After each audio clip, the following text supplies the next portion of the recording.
بسم اللہ الرحمن الرحیم۔ حضرت عمر بن خطاب رضی اللہ تعالیٰ عنہ کی سادگی، اس قدر بے مثال فتوحات اور عظیم الشان کارناموں کے باوجود سادگی، زہد و تقوی کا یہ عالم تھا کہ فرش خاک پر ہی لیٹتے، کسی پتھر کو اپنا تکیہ بنا لیتے، پیون لگے ہوئے کپڑے پہنتے، اکثر کسی سالن کے بغیر صرف زیتون کے تیل کے ساتھ ہی خشک روٹی کھا لیتے۔ زندگی ہر قسم کے نمود و نمائش اور ٹھاٹ باٹ سے خالی، مگر جلال ایسا کہ کوئی شہنشاہ بھی اس کی تاب نہ لا سکتا تھا۔ ابات الہی میں اپنی مثال آپ تھے۔ خشیت الہیہ کا ہمیشہ غلبہ رہتا اور مزاج پر اکثر رکت طاری رہتی۔ فتح بیت المقدس کے انتہائی یادگار اور تاریخی موقع پر جب مدینہ منورہ میں حضرت علی بن ابی طالب رضی اللہ تعالیٰ عنہ کو اپنا نائب مقرر کرنے کے بعد بیت المقدس کی جانب عازم سفر ہوئے، تو کیفیت یہ تھی کہ اس طویل سفر کے لیے بیت المال سے محض ایک اونٹ حاصل کیا گیا،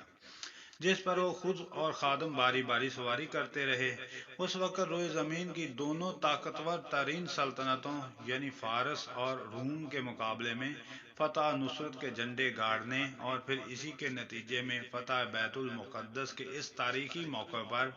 رومیوں کا ایک جم غفیر وہاں امڑ آیا تھا، تاکہ مسلمانوں کے فرما روا اور اس عظیم ترین فاتح کی محض ایک جھلک دیکھ سکیں، جس نے بیک وقت کیسر و کسرا کا غرور ہمیشہ کے لیے خاک میں ملا دیا تھا، جس کے ہاتھوں ان کی شان و شوکت کا سورج ہمیشہ کے لیے غروب ہو گیا تھا، جس کی قیادت میں مٹھی بھر کلمہ گو صحرا نشین آندھی اور طوفان کی مانند ہر طرف چھا گئے تھے۔ تب ان سب نے اپنی کھلی آنکھوں سے یہ عجیب و غریب اور ناقابل یقین منظر دیکھا کہ یہ عظیم الشان فاتح و کشور کشا، عظیم اسلامی سلطنت کا والی فرما روا، طویل سفر طے کرنے کے بعد اب بیت المقدس میں داخل ہوتے وقت اس کی کیفیت یہ ہے کہ خود پا پیادہ جبکہ خادم اونٹ پر سوار، مزید یہ کہ اس کے جسم پر جو لباس ہے اس میں ایک دو نہیں 14 پیون لگے ہوئے ہیں۔ اور جب اس موقع پر کسی نے لباس تبدیل کرنے کا مشورہ دیا تھا، تب اس عظیم فرمانروا نے آب زر سے لکھے جانے کے قابل ان تاریخی الفاظ میں مختصر اور دو ٹوک جواب دیتے ہوئے یوں کہا: نحن قوم